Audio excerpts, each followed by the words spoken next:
Excuse me, sir. Would you like to join the Arsenal, Mr. Gabriel? Yes, I would. I would like to join Arsenal. Excuse me, sir, Mr. Gabriel. Would you like to join Paris Saint Germain? Yeah, actually, yeah, I would like to join Paris Saint Germain as well.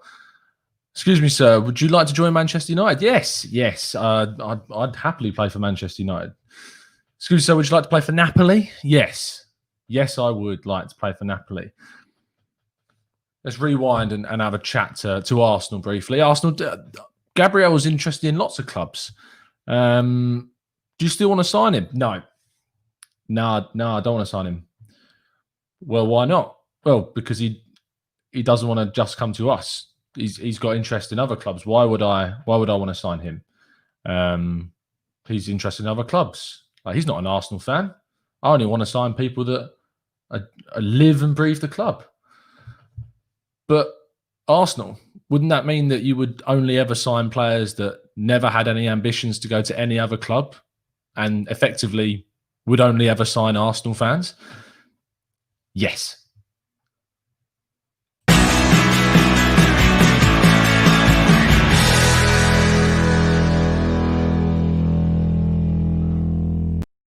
Hello and welcome to the Gouda Talk, back again with you guys for another show. I couldn't resist doing something like that. Tom has officially gone insane, says Bulgarian Gouda. Look, the reason for that little sketch is quite simple. Is that I've seen and just had a couple of scrolls. And the only reason I'm doing this show is to, one, of course, giving you the latest. I felt like doing transfer updates, but it's effectively becoming Gabriel updates. I just don't quite understand this line of let's not sign him. Where are people getting this from? Where are people getting this from? I don't understand it. This is, oh my God. You're doing this show to get it off your chest, says Avon. Yes, I am. Jimmy, Tom, please make sense of this madness. Okay, let's try and make sense of this. So, the reason why I wanted to do this show is because I wanted to react to some of the reactions of people I've seen on social media today. If you're of the mindset, and everyone's entitled to their opinion, I should start off by saying that. If you're of the mindset that if a player that you think doesn't want to come to Arsenal because all of a sudden Paris Saint-Germain and Manchester United have supposedly, reportedly, also registered their interest, then where would you ever sign players from? Because I don't know a single player that Arsenal have ever signed that another club haven't registered interest in. A lot of people were buzzing when Alexander Lacazette signed for Arsenal. But the truth of the matter is that Atletico moved for Lacazette earlier that same summer and the deal collapsed. And I didn't see anyone after that deal collapsed turning around and saying, oh, well, Lacazette wanted to sign for Atletico Madrid. So why would we ever want to sign him? He didn't want to come to us. He wanted to go off to Spain. No, I saw everyone absolutely buzzing that we signed Alexander Lacazette at the time. I just can't quite get my head around this mindset of just thinking as soon as someone else comes in and registers their interest in the player, oh, he doesn't want to come to us all of a sudden. We don't know. We don't know the guy. We don't know anything about him. The only concrete information that we've heard all day is the Lille president going online and saying that he'll make his decision in the next day or two. And at that time, it just makes no sense to not want this guy just because someone else comes in and registers interest. How on earth would you ever live to the next day of being an Arsenal fan if every time we're linked to a player, they're linked to someone else? When Pepe was linked to Arsenal, Napoli were the other team that were interested. And it took a long time to get that Pepe deal across the line. Kieran Tierney took all summer. How on earth some fans made it through the entire summer following the Kieran Tierney story? I don't know how they did it. I genuinely don't know how they did it. The Saliba thing, Draco brings up this as well.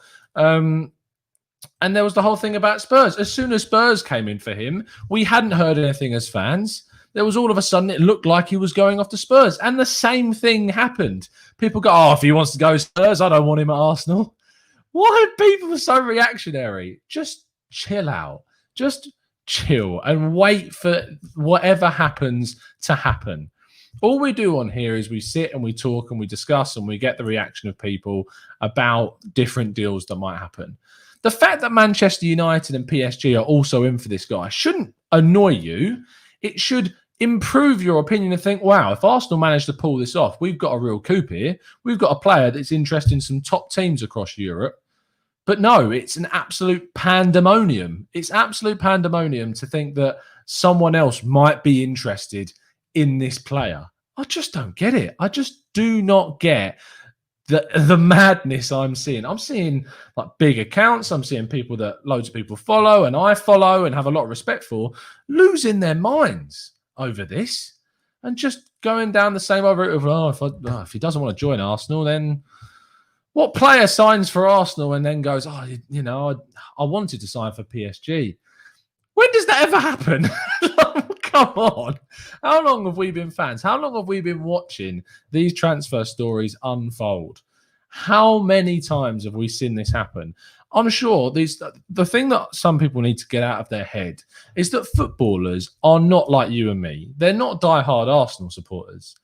And they're not going to turn around and just be like, oh, I've wanted to play for Arsenal since I was 10, and so therefore I'm going to go play for Arsenal, because it's just not realistic. Serge Aurier is a prolifically known Arsenal fan. He even did a video with a fan saying he was joining. Where did he go? Spurs. So it doesn't matter. It doesn't matter if a Spurs fan who is a player joins Arsenal. If they're great, I don't care. They're employees of the club. They're not Arsenal fans. This football is not the same as it was 50 years ago. It's a different world. It's a completely different world. And players do really well for us that don't support the club. Paul Merson was one of the best young attacking players Arsenal ever had. Big Chelsea fan. And he's prolifically saying that he's a Chelsea fan all during his punditry. Do I care? No. Because when he was at Arsenal, he did great things. He helped us win the 89 title and other titles as well. And I don't care if a player doesn't support the Arsenal like I support the Arsenal. If they choose another team over us, good luck to them, whatever. We'll go and sign someone else. I'm not going to get angry over it. But because if we do manage to pull off this signing, it will be great. But I'm not going to lose my mind. I'm not going to suddenly go, oh my God, Arsenal, pull out. Arsenal have agreed a fee with Lille. Arsenal have agreed terms, probably with the player, as have Napoli, as have maybe someone else. It is ultimately down to the player. And I'm seeing other people turn around and slating Arsenal for this. How can it be Arsenal's fault if Gabriel doesn't suddenly turn around and say, you know what, thanks for the offer, but I'm going to go here. I'm going to go here. Because it suits them better. His club, Lille, and the president of Lille has said that he's given them recommendations about where he should go.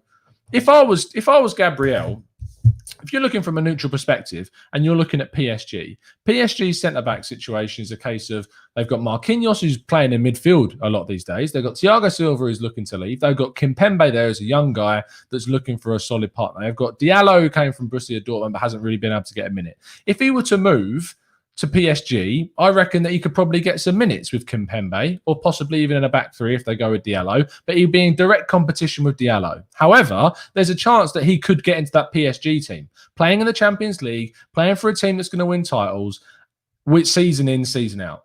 And that's a very, very attractive place to go. Napoli, compared to Arsenal, same situation as us in Europa League next season, haven't won their domestic cup. However, chance to move to the Premier League, chance to move to a club like Arsenal that are situated in London, really good to settle down as a place, really attractive for players all across the world to move to Arsenal for that reason.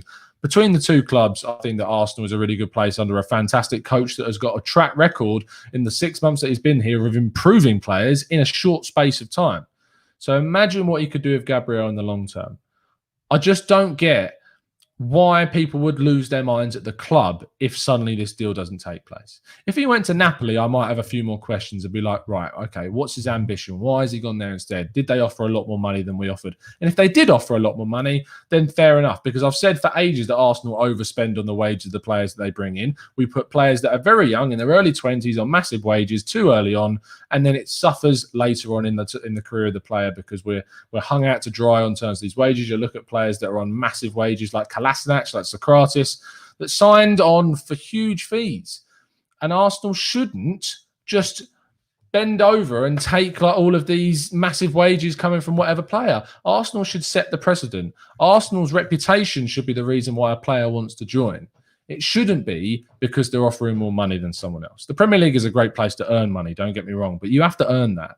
And Gabriel so far has had a good season at Lille, but he's not earned a massive contract yet at his young age. So if a team want to come out and offer him loads of money and he goes there, then for me, fair enough. Fair enough, go there, because you've got a lot more money that way. And I've heard a lot of stories and listening to Emi Martinez talk to Graham Hunter today on the Big Interview podcast. If you haven't checked it out, please do. Some players move and they might be getting a lot of money, but I can tell you that some of these guys' stories from back in from where they're from in South America is insane. Some of where the money goes and to help out their family and the local community. So it doesn't bother me anymore really in terms of money. But football's it's a different animal. It's a different beast to what you and me live like. So if they get offered more money and they go for it, fair enough. It's completely fair enough. But fingers crossed that he comes to Arsenal. And if he does come to Arsenal, amazing. Great.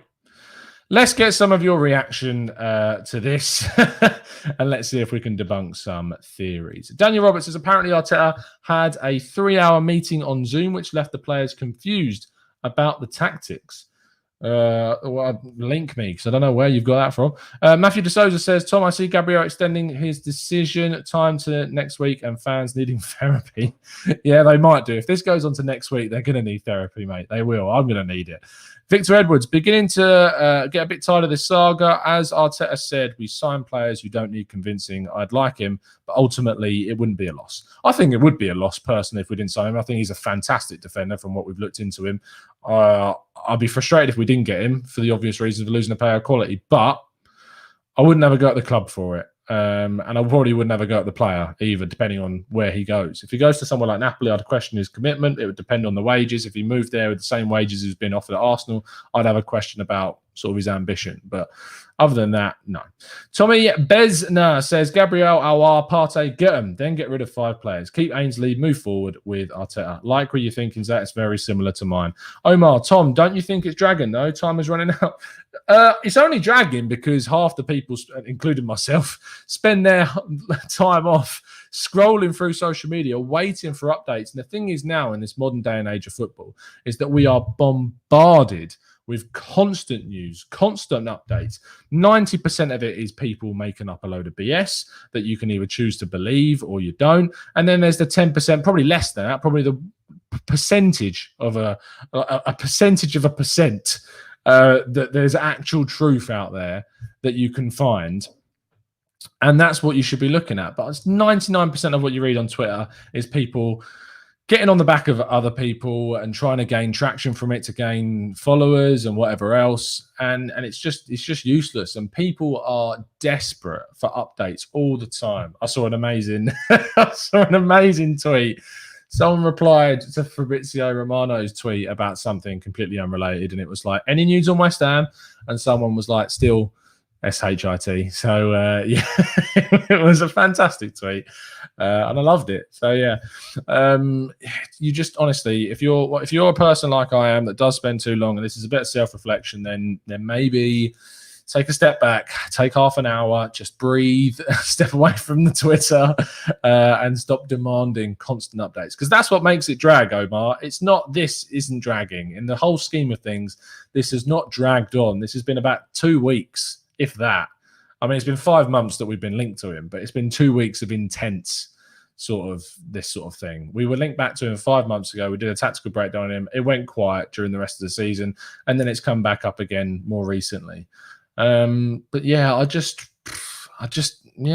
not that fussed, to be honest. I'm just sort of reacting to this and reacting to the reaction of people more so than I am the actual news. Colorado, everyone is so impatient. The window is still open for 6 more weeks. I get the idea, people, that you want to see an Arsenal team with loads of new signings in before we kick off at the start of the season.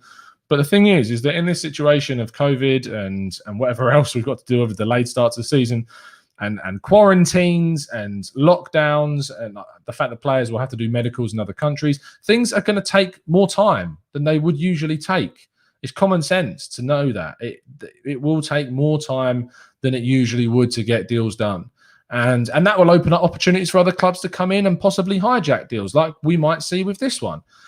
But the thing is you just need to have a bit of patience. You really, really do. I struggled on yesterday's show because I was getting frustrated with the saga just going on. I'm now kind of past the frustration period. I'm now just accepting that we're just going to have to wait. And that's it. You're just going to have to wait and see if we sign him. If we do sign him, fantastic. If we don't, then we won't, and we'll go for someone else. Because it's clear that Arteta wants a centre-back. A lot of people, I think, are getting worried because they're thinking if we don't get Gabriel, we're not going to sign a centre-back, which I don't think is the case. Arteta clearly wants a centre-back. Arsenal clearly want a centre-back. We've gone in for Gabriel. If we don't get Gabriel, then it's up to our recruitment team, which I have a lot of faith in Edu, and now more so Arteta, to go out there and find another person. And it's as simple as that. If you don't get one target, you move on, you go look at someone else. Gabriel is not the only good young centre-back around Europe. Unfortunately, a lot of people get very attached to people as soon as we get linked to them and like, right, we must sign them. And if we don't sign them, it's a massive contradiction. It's a massive like shame on the club or whatever. Just need to chill out. If we don't sign him, we don't sign him. We move on, we get someone else. Look at Manchester United fans with Jadon Sancho right now. They're going mad. And I'm loving every second of it. Don't let other fans revel in our frustration. Don't do that. It's just chill. Like, wait for this deal to take place. If it does, it will. If it won't, whatever. Thank you, Chris P. Just joined. Where are we, Tom? I have no idea anymore, mate. I'm lost for words at this stage. The latest information is that Gabriel has received interest from PSG, from Manchester United, today, effectively, which I'm sure it isn't today. I'm sure it was about a week ago, but it's just getting out to the press today, which is another reason why I'm not too concerned right now, because you have to remember the news that comes out in the media is delayed, is massively delayed. Like you're looking days in terms of like from Manchester. And actually, there's an interesting interview of Mina Raiola talking about how WhatsApp is used to sort of try and get deals done. There's messages being sent between representatives, between directors of football that have each other on WhatsApp, and they're sending messages about transfers. And I'm not kidding here. This genuinely happens. And the time it would take for something to be sent, to be done, for it to then reach an agent that wants to leak it to the media, it takes time. And what we're hearing today about PSG and Manchester United is probably days, maybe even a week old. I'm sure they registered their interest a long time ago, and it may have just taken this amount of time for that information to get leaked to the ITKs and to the journalists. So, and what makes me convinced even more of that is because you heard from the Lille president today that he was talking about purely Napoli and purely Arsenal. So it could be a complete fabrication about PSG and Man United. It could be that it's taken a long time. But if PSG and Man United were interested in it and had already bid for Gabriel, then he would have said it today. But he didn't. He talked about Napoli and he talked about ourselves. So for that reason, I wouldn't let it worry you. Carol Bailey says, I'm more worried about Mainsley being linked with the Spuds. No, I also saw a nice article today about Mainsley and talking about how he's supposedly turning that down, that the club's turning that down. If we allow Ainsley Magalhaes to move to Spurs, then that's something you can easily go out and criticise the club for, because that would be horrific.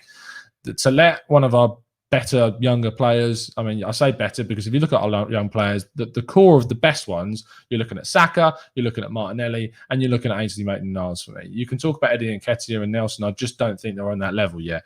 And for me, we just need to keep Mainsley at the club. Desperately so. Desperately so. Barry Ciccioni, I've probably pronounced that wrong, it says it's our own fault. We should have gone in and got the job done. But now we drag it out and it could cost us big time. See, that's the thing, Barry. What we've been talking about for the whole show is that I don't think this is it. Arsenal have put in their bids. Arsenal have agreed terms with the player. It's now down to the player to see what options are available to him. He's got an agent that will want to get him the best deal possible, and he will constantly be saying to him that we've got a call from this club, you've got to wait, you've got to hold, let's see if we can get any more money. They always want to try and get more money. That's how agents work. That's why they're so successful at their jobs. It's not about Arsenal dragging it out. Arsenal have agreed a fee. We're not penny pinching. We're not doing any of that. So we can't be critical of the club. We've done everything we can to get this deal done, as far as we know. So for me, it's a big overreaction. Chris P says, I'm sometimes against an outlet reporting on something as new that we heard weeks ago, to be honest. Toilet papers. Yeah, I get what you're saying. It takes a long time before the information gets to that stage. It really does. Iron Cubs, it only sounds like we're dragging it on because there's so many contradictory reports. It's not like transfers get done within a day. Exactly. These transfers take a long time to take place, to get the fees right, to get the breakdown of the deal, to send all the paperwork through, to get it signed off, to get it agreed, to then go to the player, talk through the personal situation, and then you've got the complications of other clubs getting involved and having to deal with that, agents going back and forth, making promises, breaking promises, moving players around, COVID then intervening. There's so many factors that go into trying to get a deal done for a player that it takes time. It's not like career mode. You can't just hop on, put a bid in. Oh, I'm going to suddenly go have a chat in a restaurant with a player with Petr Cech with his helmet still on. It's not realistic. It doesn't happen. It takes so long before these deals can take place. And that's why some go down to the wire. And that's why Kieran Tierney and David Luiz, less so David Luiz, but definitely Tierney, went down to the right final day of the transfer window last summer. Sometimes deals get done quicker. Sometimes they take longer. And in this really confusing period of time in the club's history, it's just, it is what it is at the end of the day. It's going to take time for this to happen. It is. And we can't be too annoyed about that. What about Awar from Leon? I think you mean Ahmed. Awar. Yeah, there's some more stronger links going on with Awar at the moment. From the people that I trust, I've not seen anything on that one yet. I've seen sort of the whispers, but I've not seen any credible links to the Awar thing yet. That's not to say that Arsenal aren't in for him. I just don't know how much truth is in there at the moment. Christopher Fung says, am I the only one who loved the kit reveal video? No, I love the kit reveal video. I'm not sure about the kit per se. The kit for me is a bit... The way they've sort of advertised it to say it's inspired by... the marble halls. I'm not sure. I think that's clutching at straws, to be honest. I'm not sure I buy into that at all. But I like the video. The video I thought was great. I love the jokes in it. I love Kieran Tierney. I love William Saliba's one. I love that they got the female players in there, Williamson and all that. So that's great to get those guys. And Little, I love they did the chess pieces and matching up like Aubameyang and Miedema. And yeah, it was great. I thought it was a really, really good video, 100%.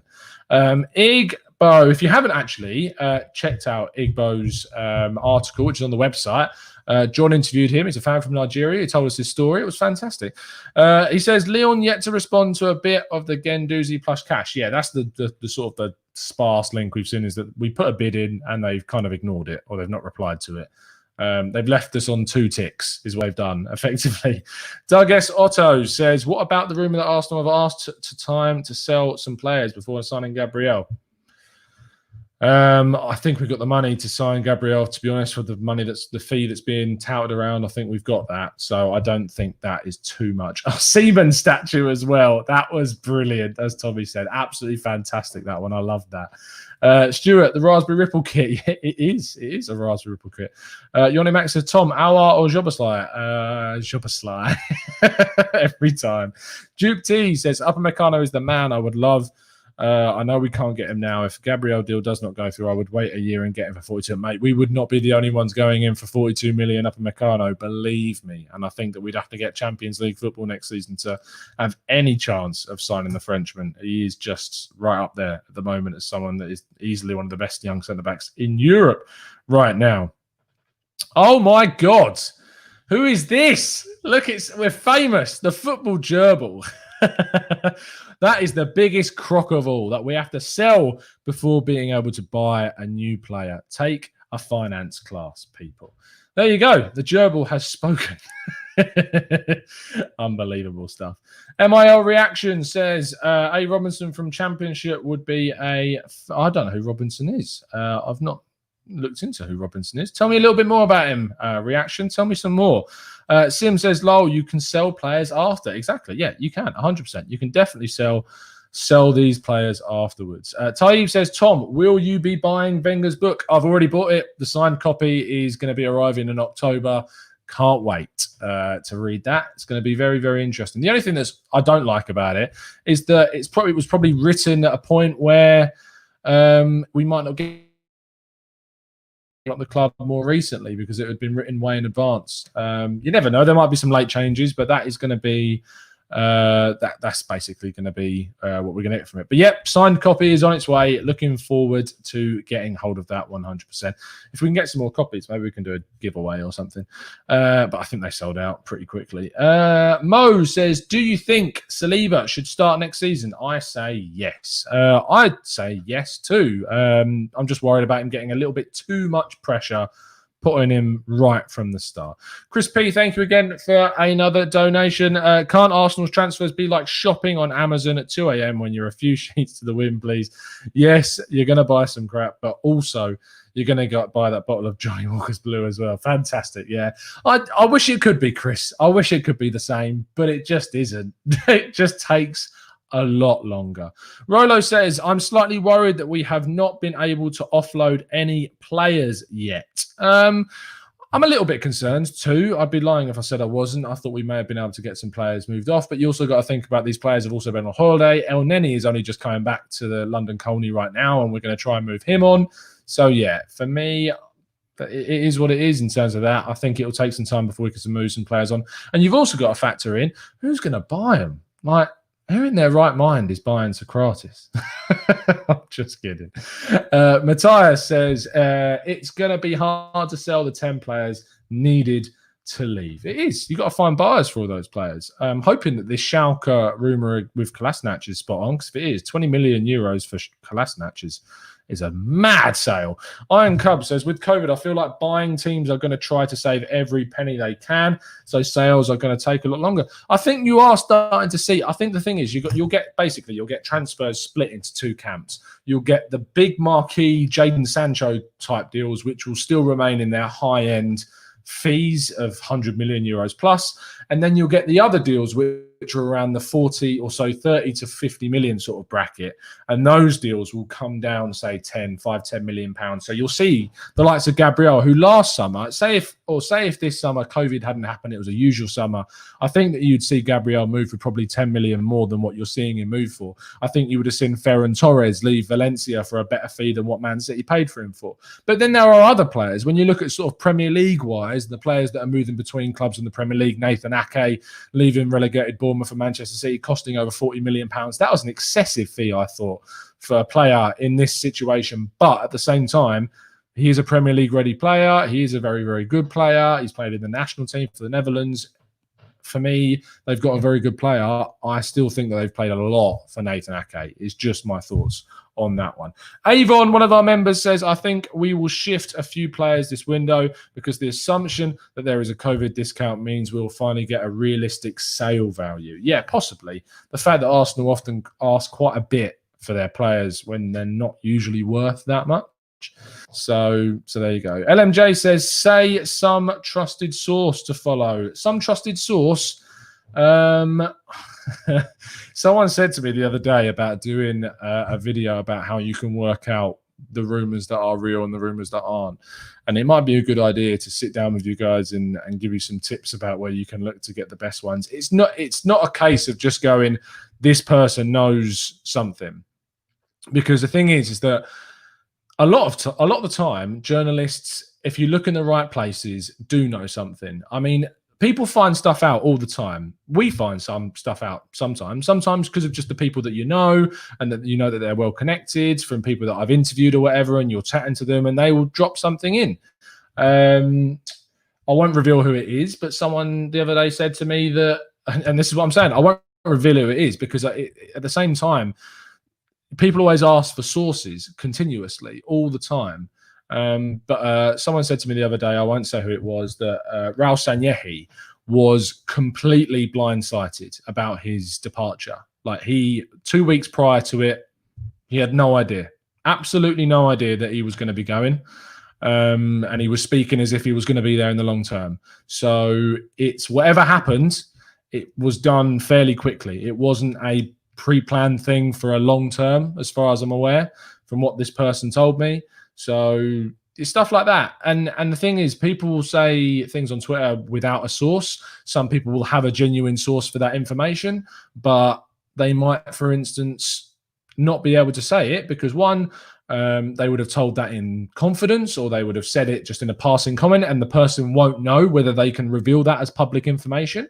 And so therefore they'll just put that information out there without a source because they want to get some information out there. They want to get traction. Like, I'm not fussed about that sort of thing. I could have tweeted that information about Raul Sanllehi, but I'll tell you guys, because obviously you're coming in to watch the show and I appreciate your time. So there you go. But it's, sometimes people will just make up stuff. Sometimes people will have a genuine source. I'll tell you what you should do. And this is a lot of what I'm saying now is kind of reciprocated by that of Gabriel Marcotti, who was on, I said this last show yesterday, but if you go watch the Gooners podcast, Mike and Andy doing a fantastic job over there. If you go and watch their show of Gab Marcotti, he talks about the process of journalists where they take, they'll get information from someone where they have to ring up the agent of a player. If they can't get to that agent, they'll go to the agent of a player who plays for the same team as that player, trying to get us any information. Then if they get any information from that agent will turn around to them and say, I'm giving you this info and I'm telling you, sort of leaking it. And that's what we call leaks, because they come out and you never know where they've come from, because that person will turn around and say, you cannot say where this information came from. And that person is never going to divulge their source. Why would you ever divulge a source? Because if you did, that source is never, ever going to tell you anything ever again. If you go and stab them in the back and reveal who it was that was speaking, they're never going to give you any more information. And then you've got no sort of clout. You've got no pullage in the situation either. So that's the thing, is that you just need to sort of weigh up where the real ones are coming from. Maybe I will do a video on how the sort of the good places to look. I'll tell you who should follow if you don't. I'm sure all of you do. I follow Z, which I know that a lot of you will follow. Just Z, this is his name is on Twitter, whoever they are. And I follow them for the simple fact that they over there just tweet out every single link with whoever it's come from. They never claim anything. They just tweet things out with a source. I'm not interested in sort of like Moley accounts. I think they've changed to the AFC Bell now. I think it is. I don't mind quoting them. Doesn't bother me. And like they'll just tweet stuff out saying it's done. I mean, I think they tweeted out saying Thomas Partey was done ages ago, and it's not. It's not done at all. Arsenal have agreed personal terms, but they have not sorted out a fee with Atletico Madrid at all. That hasn't happened yet. So it is what it is, isn't it? Like, you can either choose to believe stuff or you don't. It's as simple as that. And I say that the account that I just gave a shout out to tweets out stuff from the AFC Bell. So, and I only follow it because it just gives you sort of one place where you see everything and you get everything from. So it's just a good site to collate things. But then you basically, what you do is you take that information and then you need to go and cross-reference it. You need to go search it up on Twitter. You need to go onto Google. You need to cross-reference your sources. Are the major newspapers tweeting this out yet? Are there any links with other sort of big, well-known journalists also tweeting this out? If no, then no. It is. I mean, as our very famous football gerbil says, it's all noise. It's not news. And that's the thing, is that if it's, you need to sort of differentiate between what is noise and what. And for all the people that were tweeting me saying that I'm the football gerbil, there you go. He's in the blooming chat box. So it's not me. But yeah, it's just you need to sort of, you need to just sort of work out what is the real thing and what isn't. And there are ways of doing it, but it takes time, and a lot of people don't want to have to spend a lot of time doing it. Bulgarian says Romano and Ornstein for me. You might, yeah. I mean, sometimes they are spot on about things. Sometimes they'll say things and they don't happen.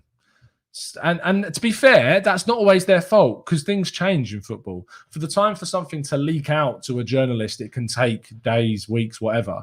And then by the time it gets that journalist, in the time that the information's taken to get there, within that time, something's happened. And now that information doesn't work. But then it takes another few days for that information to get to the journalist. And then by that time, they've already said what that information was. So it's, it is what it is. Don't tell Terry. Yeah, Terry can do what he wants at the end of the day. Oh, and Sky Bet. I mean, betting sites are really good. That's a good way to cross-reference your sources. A lot of the time, betting sites will hear stuff. They won't tweet it. They'll find out about it and they'll put it into the odds to try and make some money. And you can't blame them. That's their job. So at the end of the day, it's a good place. I think if you look at something that happens, say Thomas Partey to Arsenal is getting some traction on an ITK, go on to onto a website, have a look at the odds. Has the odds on Thomas Partey been slashed yet? If they haven't, well, then there you go. There's some good sort of side information that tells you whether or not there's some truth in it. It's one way to do it for sure. Chris P says, Tom, what would thank you for the donation again, by the way, Chris. I don't know where you get all this money from, mate. I don't know why you give it to me, but I appreciate it. He says, what would you settle for this summer? Not your ideal, but your minimum for this window. This is where I'm going to finish off the show with Chris's question. That would be expectable, and I can't say Szoboszlai. That's not fair. I'd go Gabriel, Willian. Obviously, we brought in Partey. I would be okay if we brought in another winger. I like Quincy Promes. I don't think we'll get it. I'd rather we went for someone like James Rose said, like Stengs from RZ, which I don't think is going to happen. I'd like us to sign another sort of creative-minded midfielder, be it an Aouar, be it to a lesser extent Van der Beek. But yeah, I'd like to see us bring in a centre-back, 2 midfielders and a forward player. That would be perfect for me. So yeah, and if Lacazette goes, then we'd have to bring in a forward player. So that's what I'm going to give you, mate. That's what you're getting. Thank you, people. I hope this has been enjoyable. I hope if you didn't tune in right to the start, those that have been watching for the full 36 minutes got a treat with some bad acting of mine at the beginning. So give yourself a scroll back and go and watch that. And if you enjoyed it, then drop us a like. We really, really appreciate it. I say your name correctly, Ciccione. Is it an Italian background, Barry? I hope it is, because it's a fantastic surname. Thank you, mate. Keep up the good work yourself. Smash the like button. Christopher Fung says, Tom, next show better be outside with cars passing by. No, never again. Never again. We'll see you again very, very soon. And as always, up dust.